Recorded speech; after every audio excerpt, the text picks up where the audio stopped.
The unlimited amount of data available at our fingertips today opens a window of opportunity for organizations.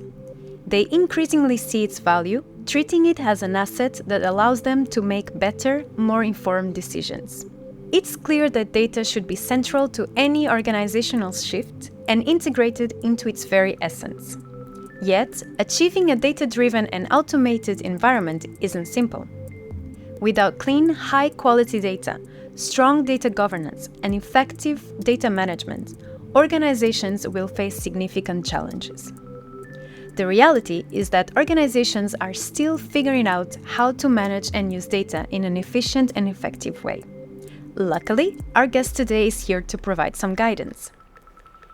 In this special episode of TechTalk, we speak with Bernard de Villepin, manager in the data strategy and data management team at PwC Luxembourg, about data quality management, data governance, and the impact of emerging technologies like AI and machine learning. We also discuss the importance of data literacy and how organizations can foster a culture where all employees understand and use data responsibly. I'm your host, Carla Santos, and this is Tech Talk, technology made simple over a cup of coffee. So, grab your favorite beverage and let's dive right into it. Hello and welcome to a new episode of Tech Talk. It's good to be back after a long summer break, right, Christopher? Yes, but the break has been good as well. Yeah, definitely. So today we will be discussing something, a very interesting topic. Actually, we will be discussing everything about data, or almost everything. So data management, data governance, and data literacy. And today, to help us navigate this matter, we are joined by Bernard, who will bring his insights about the topic. So welcome, Bernard. Thank you very much. Welcome. So to start things off, maybe Bernard, can you tell us a bit more about yourself, about your professional journey, and how does it fit the topic? Sure. So working in data is always interesting, and because I'm a generalist, so what I like to do is touch a little bit about everything and learning constantly, which is perfect in a world of data. I did a double master. It was half business, half information technology, and so our goal was to be the bridge between business and IT. So in data, we are a bridge between business and IT, but it's quite new. And so I joined PwC 5 years ago in the data management office, and I helped build the central data office of PwC Luxembourg, which today is around 40 to 50 people. It's one of the biggest central data office of the country. And once built, I was not really interested by the business as usual, so I decided to join advisory at PwC still to help our client deal with data issues and data challenges. Well, thank you for the introduction. That's a very interesting path. So let's get started with data management. Today, organizations have an abundance of data at their disposal. But I think we can agree that quantity doesn't equal quality, right? So data quality management, from my research, what I understood is that it's quite essential to ensuring that data is suitable for organizations to meet their needs and make informed decisions. So Bernard, what are the key components of data quality management and why is it crucial for businesses today? So the data quality is one of the most topic for companies today with data security. Data quality is essential because you want your data to be accurate, you want them to be complete, you want them to have the right timeline and to be relevant. If you are doing reports for a major organization, you want to have the right data. If you want to take important information, like you are a board of director, you want to have the right data. If you have to do some regulatory reporting, you want to have the right data. Otherwise, it's some fines, for example. We had a big example with the city at the beginning of the year, which had like a $136 million fine related to regulatory reporting. And so this is why you need to have proper data quality. Now, achieving a good data quality is tough, it's complex, and it can take a long time, and it's like never finish. So a good data is a data which is complete, which is unique, which has the right time, right validity, the right accuracy, the right consistency. So in order to achieve that, you need to be sure that to have people working specifically on your quality of data. You need to be sure that everybody is aligned across the company, that your business have the right data, that your IT is able to have the correct systems, and that your data team have the correct systems also. So it's really easy to say that you want qualitative data, but this is, I think, the biggest pain point with our clients today. And not only with our clients, I think also for us, sometimes it's difficult. Yeah, And I mean, you couple of things that you said that I want to link to the next questions, which are the number of systems that we have. I mean, and then the fact that you need data to be unique, right? So if you have billions, not billions, but high number of systems like we do as well, how do you manage to ensure high quality of data? And maybe linked to that, can you share some examples of common challenges that you see, maybe at PwC, but also on the market related to that? So the biggest one that we see on the market is the silos. So today, most companies are working in silos. So HR are doing their HR stuff with their HR data. Finance is doing their finance stuff with their finance data. And so you have a lot of departments doing their own things with their own data. And this is what you say, Chris, you have a lot of systems and a lot of data. And so when you compare the systems and you have, for the same data, you have like 20 to 30 different versions of the data, you say, oh gosh, like, what is the right one? And so in the data world, we have this key sentence, which is the single version of truth. For that, you have a lot of different systems. You have a lot of different tools on how to be sure that you have the right data. For instance, at PwC, we implemented what we call the golden record a few years back, and basically it's just like some AI-based systems that scan your data and which says, okay, we analyzed all versions of this data, and we are 98% sure that the right data is this one, because this is the one that we find the most. It could be about anything. It could be about the age of clients, the gender of the clients, or more complex information related to reporting or whatever you want. But it's very important to know what is your single version of truth. So silo is an issue. You also have inconsistent data entry. When it's done by humans, you have a lot of issue. I know that our data quality team at PwC is working on, thousands and thousands of data entry which has been incorrectly put in the system by humans. You also have outdated information. This is a very classic one, and data duplication also is a very classic one. So you can work on that by putting in place data audits, automation tools. I mentioned the golden record system, which is quite famous on the market. And you have also a lot of tools for data cleansing, but you can also work on data governance with clear data standards across departments. I think you have one or two things to say about data governance also. That's true.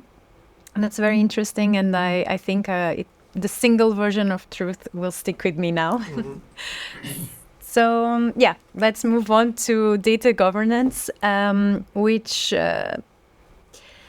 it's another term that might seem complex, but in fact, it's mainly about setting the rules for how data is used, managed, and protected, right? So how does data governance fit into the broader framework of managing data effectively, and what are its core principles? Yeah. So one important thing that I always explain to my clients when we talk about data is the difference between data management and data governance.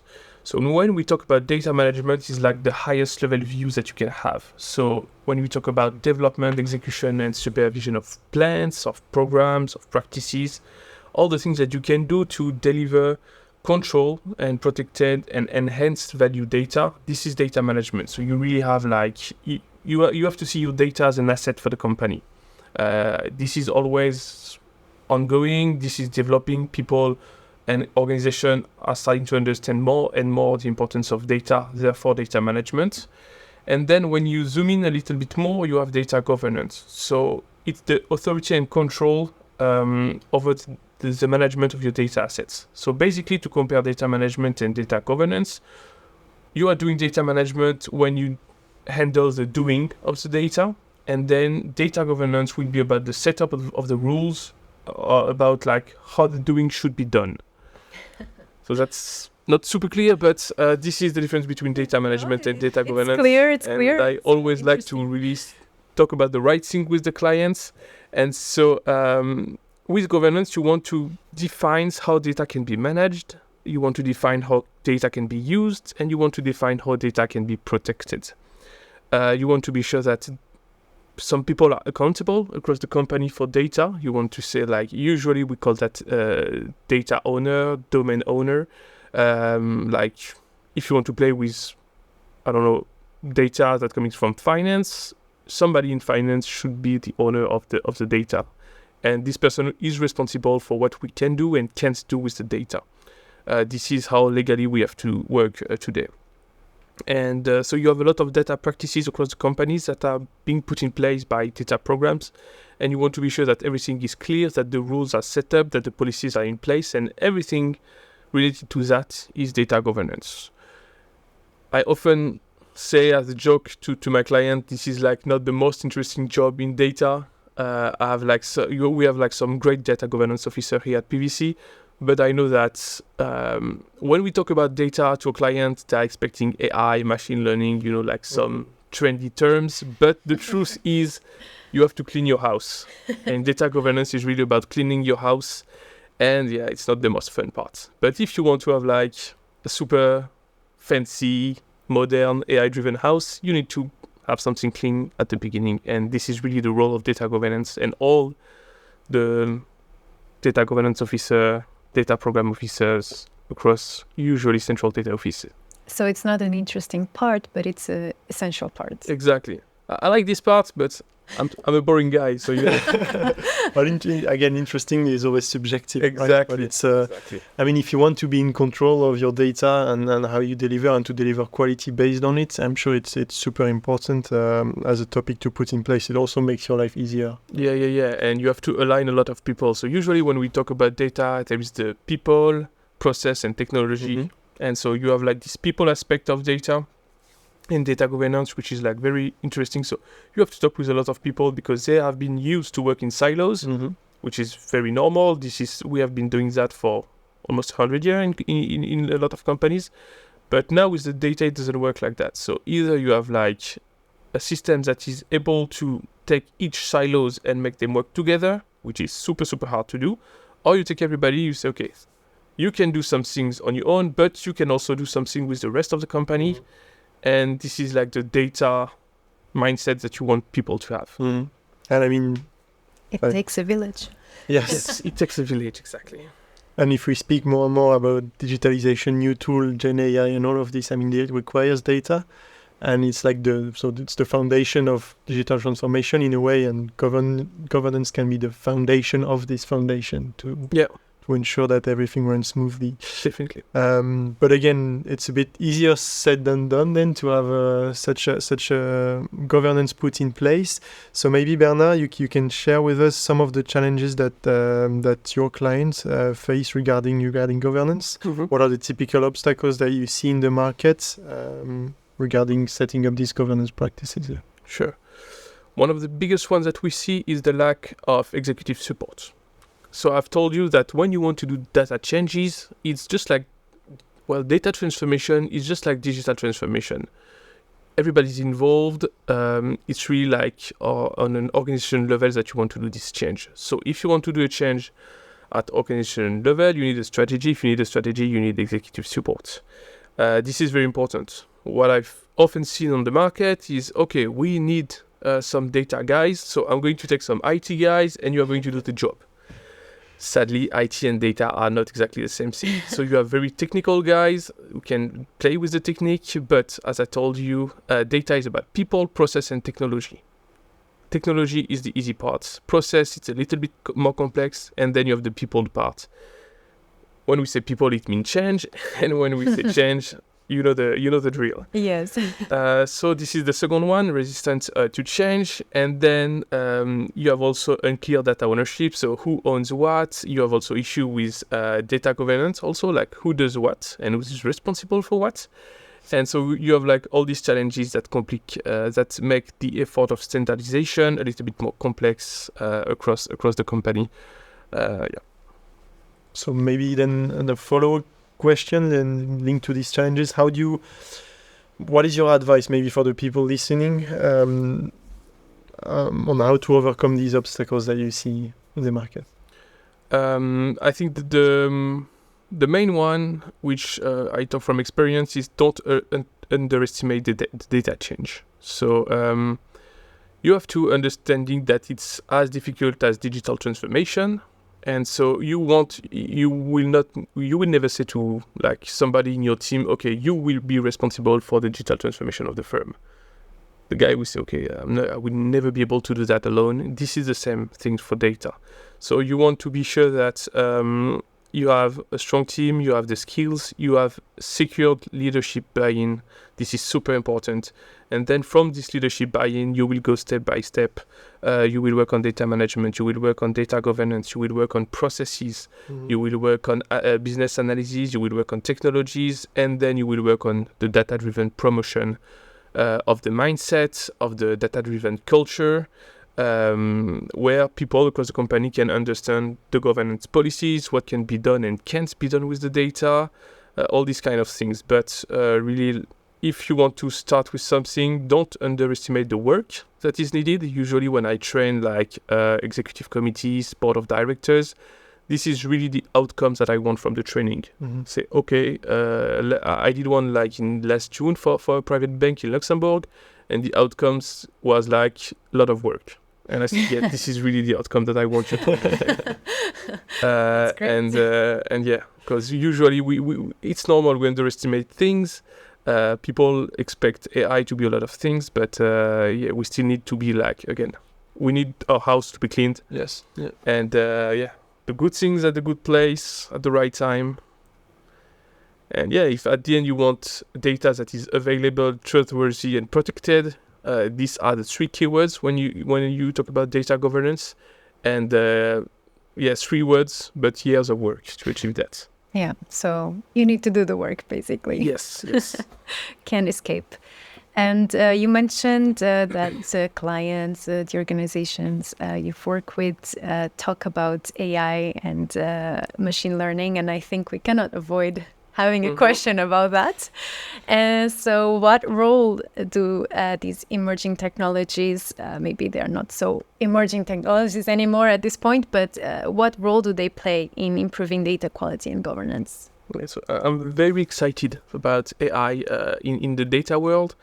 So to have a proper AI, you need proper data. So everybody's agree on that. If you want to have a good machine learning algorithm, you have to have the good insights. Otherwise, well, we have a lot of examples where AI is doing wrong things because you have the wrong data.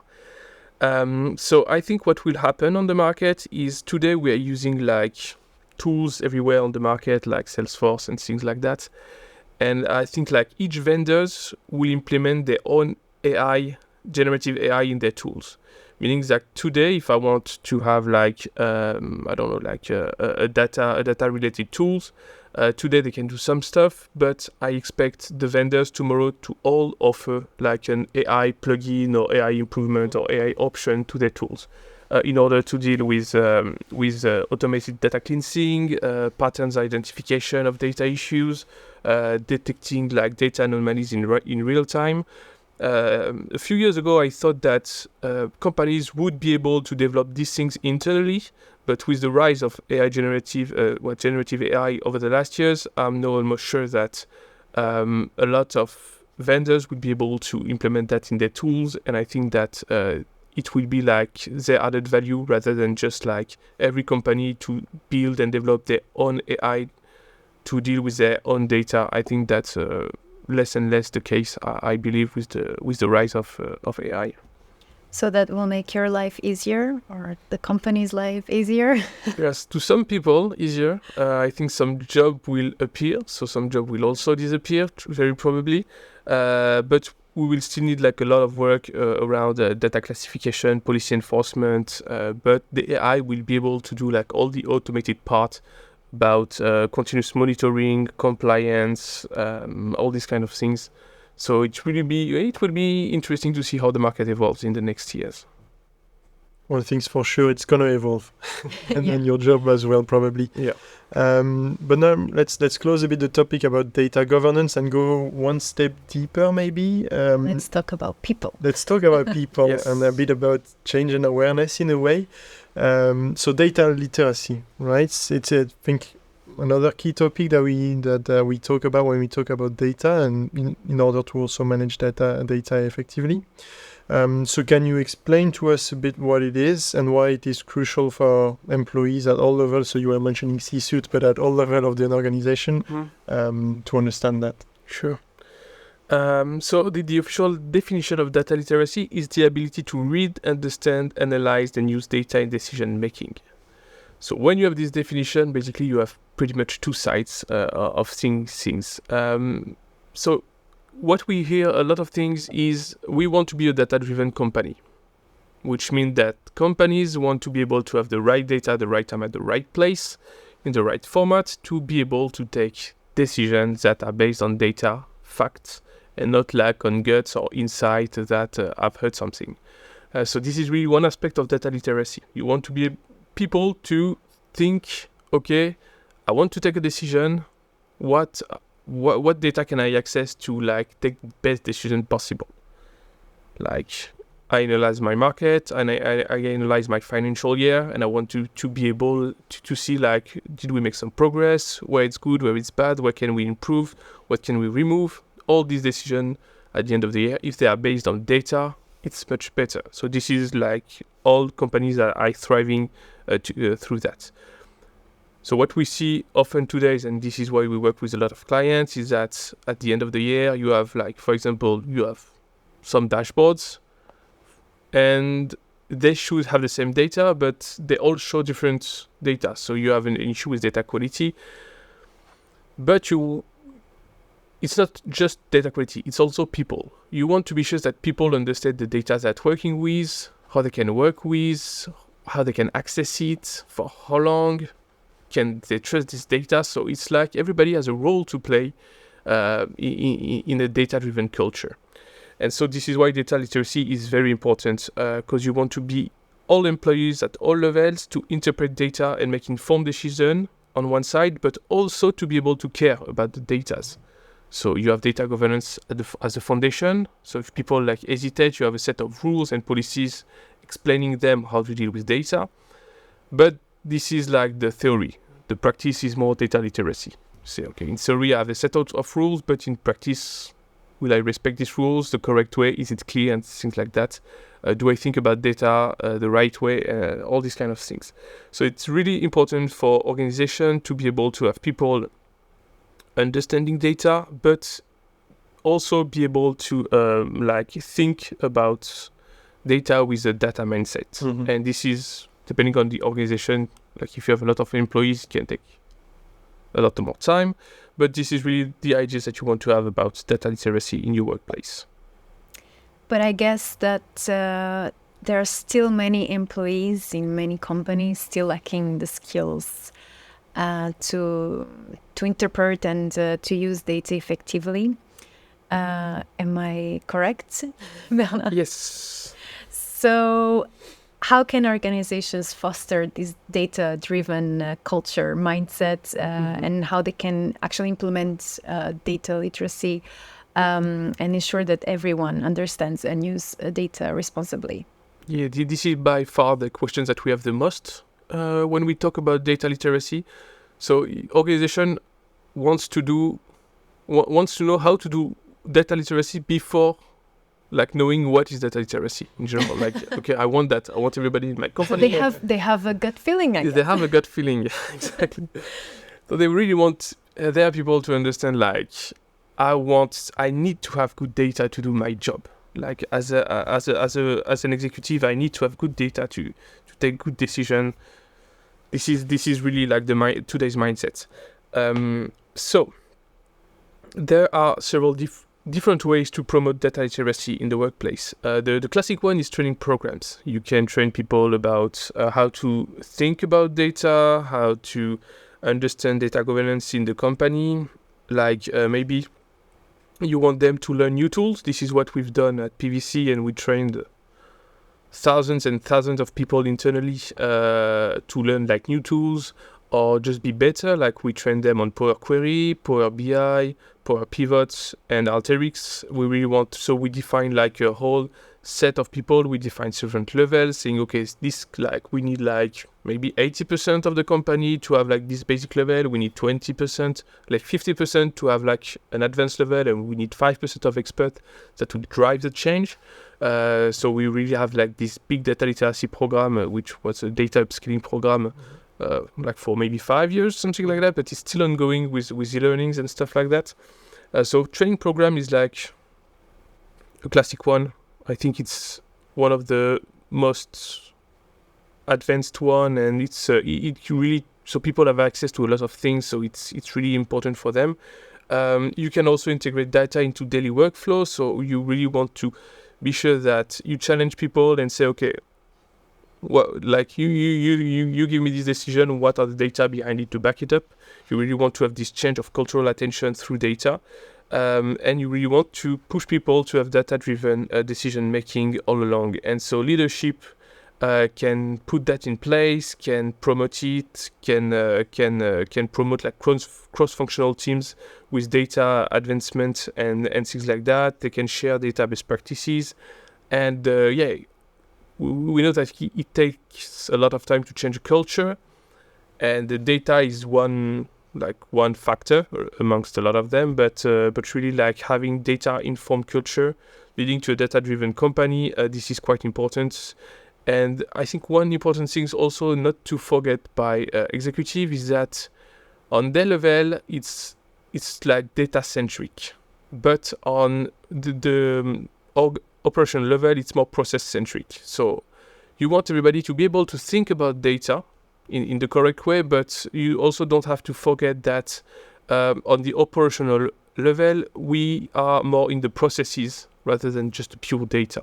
So they have like data governance, but there is a lot of processes all across the company that we make the data more or less trustworthy, accessible, and protected at the end.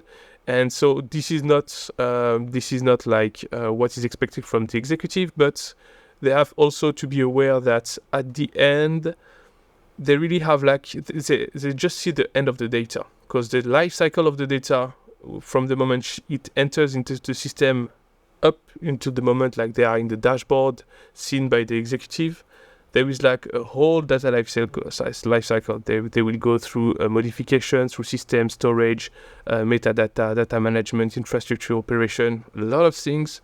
And so you don't have to forget like all this data life cycle. Just like when you look at a river flowing down a mountain, this is really like what the data is at the beginning of the journey and what the data is at the end. You have a lot of things happening, and you want to be aware of that, because usually I know that it's also underestimated. Like I've had executives saying to me like it should not be complicated, like tough, because it just entered the system. Now it's going to the dashboard and that's it. And I say, yeah, no, it doesn't work like that. You have like the system, you have the warehouse, you have the marts, you have all the governance policies, the standards that have to be respected behind that. And if it's that when your company has a good data maturity, otherwise it can go like from one Excel to another Excel like 7 times and finally go up to you and like change everywhere, and you can't trust anything. You don't know who changed what, which happens a lot. But you have to be aware of that. It's quite, data are living quite a journey. Indeed. And I think it's, sorry, Chris. No, just to say that I think for data literacy, it seems like it's an ongoing project, that there is no end date to it. It's a journey. Yes. Well, just like digital transformation, for most of companies, it's never done. You can always improve, you can always change, you have to adapt to what you see, what works, what doesn't work. And new technologies come, and others go, and you have to keep it up. Exactly. It's a nice segue to an unlisted question, maybe if I can ask one, Bernard. You had to have one. Yes, no, but I mean linked also to this what you were just saying about digital transformation and it being a journey that pretty much never ends in a way. And you mentioned at PwC we have this program, right, to foster this data literacy in a way, governance and so on. How successful have we been? Because I mean we also have quite a lot of turnover. So how successful have we been in making it, let's say, a bit more organic and in the organization? So we've been very successful at the beginning, where we hit our 80% target So our target was 80% of the company. 20% we decided that they were not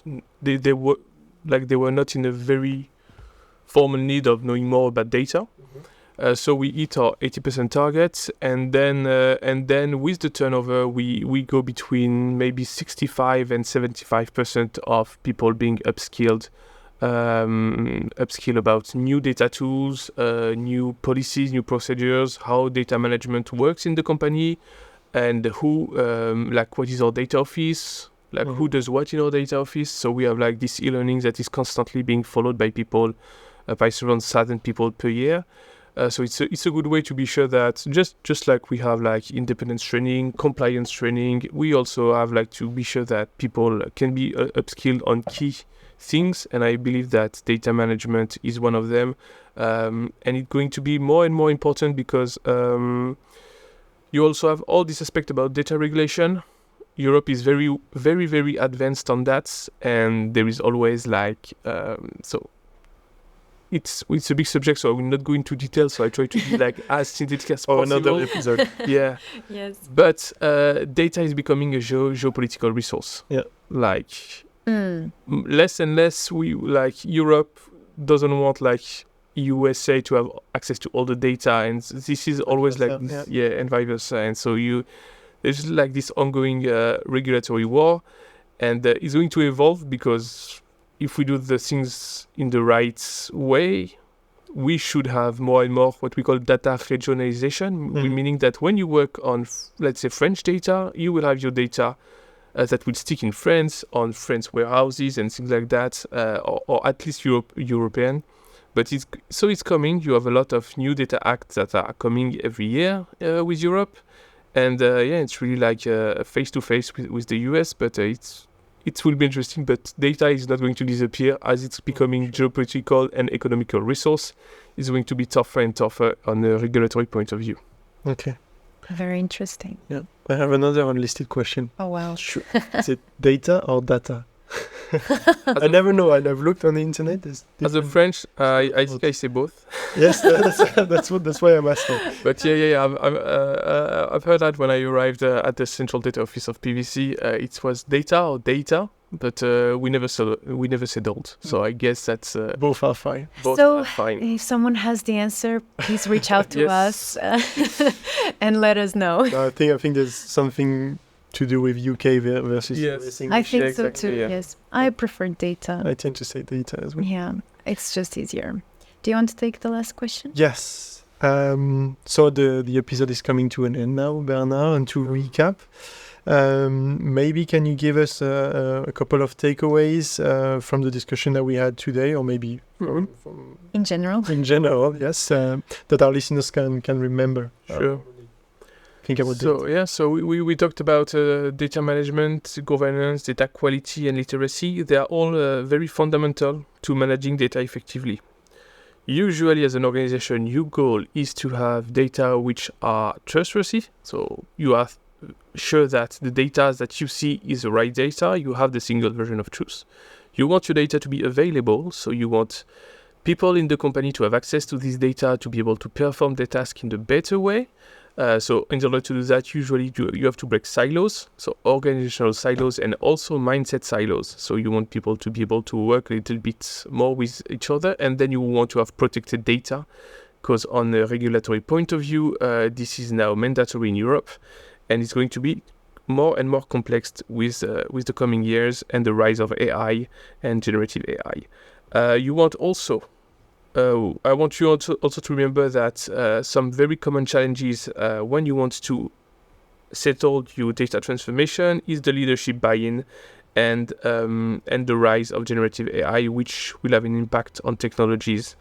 But I think the toughest impact to deal with is the people, because data transformation means a lot of changes, and this is always the complex side. It's not the process side, it's not the technological side.